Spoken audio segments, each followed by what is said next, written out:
आज उम्रा लास्ट पे निकलने वाला है, किसी का भी निकल सकता है।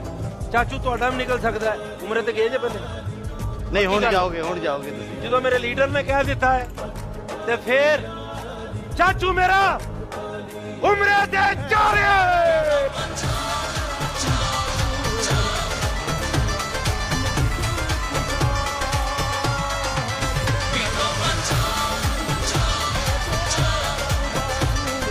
रुपया भी इनको नगद दिया जाएगा उम्रे पे जब जाएंगे। खर्चा भी खजूरा का।